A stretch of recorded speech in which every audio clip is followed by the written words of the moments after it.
Hey, let me ask you something. When was the last time that you got excited about an email subject line? Yeah, exactly. Most of them are either boring, way too pushy, or just scream, "This is spam, please ignore me." And yet, that tiny line of text is the one thing that's standing between your email and the trash folder. So today, I'm giving you 10 proven strategies to write subject lines that actually get opened. Because, luckily for you, there are some.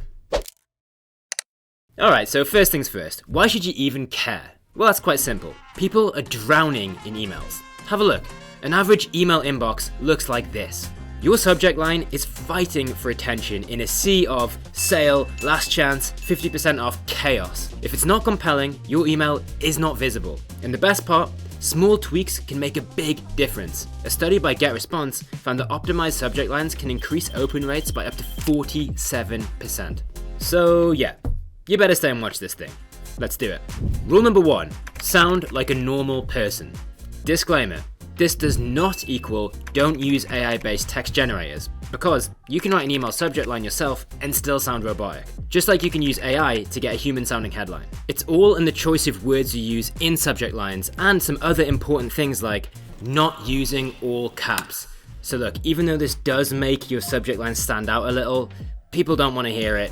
Don't be that person. Not using the title case and subject lines, which almost always looks like an ad instead of an email an actual person wrote. And not using buzzwords that, again, feel like an ad the moment that you see them. And guess what? Buzzwords also don't make catchy email subject lines. So what makes subject lines actually work? Imagine the real person you see on the other side of the screen and write your subject line to them. If you use an AI generator, give your email subject line a read and see if you can make any tweaks to make it sound more human. Like in this example. A quick human subject line might just be what gets your email open, or one of my all-time favorite subject lines when it comes to welcome emails. You can tell a human wrote this email subject line, or at least told AI how to write it. Oh, and avoid spam words. Great subject lines really don't need them. Rule number 2, stop overusing personalization. You know those emails that shove your name in the subject line like it's some kind of magic trick? Yeah, don't do that. It's overused and studies show it can actually lower open rates. Instead, focus on making your subject line relevant, not just inserting a name for the sake of it. Which brings us to rule number 3, stop with the clickbait. Let's stop tricking people, okay? If your subject line is, your payment is pending, but your email is just a sales pitch, then congratulations, you've just annoyed everybody. So remember, best subject lines don't have to pretend to be something that they're not. Okay, but enough of the negativity, let's go back to some positive subject line examples. Rule number 4, get specific. The more specific you get with your email subject line, the more reasons you give your reader to click. Got a great discount they can grab? Make it super clear in your subject line. Is there any specific value for the reader in that super long blog article that you just sent them? If so, then make it very clear from the start. Replace the buzzwords from one of the previous examples with concrete benefits, maybe even numbers if you want to get them to act on that information. Like here, pro tip, move the most important information to the front so it doesn't get cut out by email clients, especially on mobile devices. Pro tip number 2, notice how the pre-header lets you squeeze in even more important information in your subject lines. Rule number 5, ask questions. Asking a question is usually a great way to start conversations, right? And when you think about marketing as a conversation, it really does make sense, doesn't it?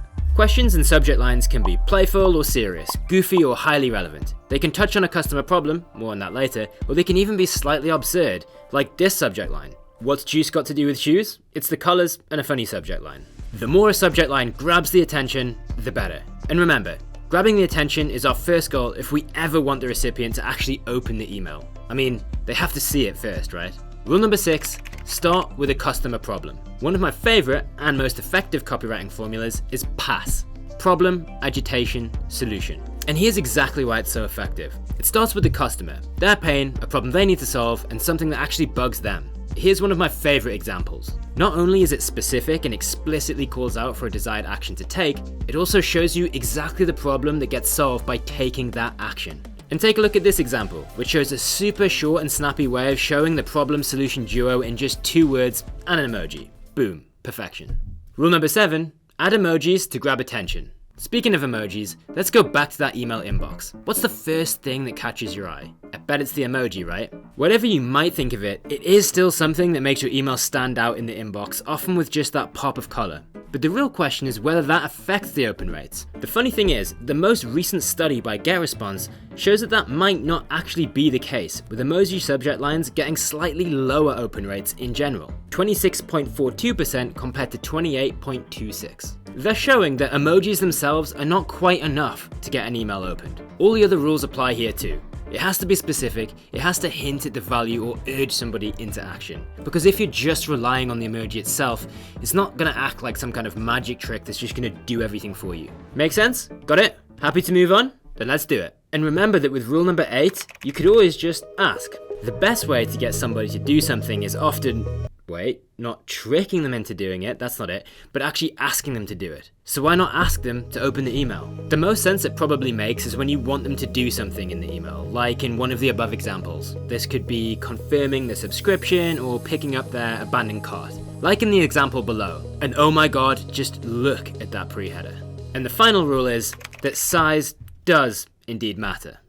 Or does it? For a long while we've heard that short copy is better and short email subject lines are better too. But we all know, or at least I hope so, that it's really not about the length. It's about all that other stuff we've already talked about. And if you forgot, rewind the video and watch it again. Because a super short subject line can be very telling. And on the flip side, a wordy one can be not specific at all. This subject line is so damn long, it doesn't even get fully displayed. I mean, just look at it. Also, just so you know, adding FW forward to the subject line is very 2015. Oh, and one last thing. Your subject line doesn't work alone. Your preview text and sender name matter too. So make sure you pay attention to those details as well. Alright, that is 9 strategies to boost your email open rates. Try them out, test what works, and watch your results improve. And if you struggle with writing cool and most of all effective email subject lines for your email marketing campaigns, then give the AI subject line generator and GetResponse a try. Add your keywords that explain what your email is about and your industry, and the tool will automatically generate 5 variants that you can use, customize, or just get inspired by to write your own. Cool? Very cool. Now, if you found this helpful, give this video a like, subscribe for more, and drop your worst email subject line that you've ever seen in the comments because I want to read them and have a laugh. See you in the next one.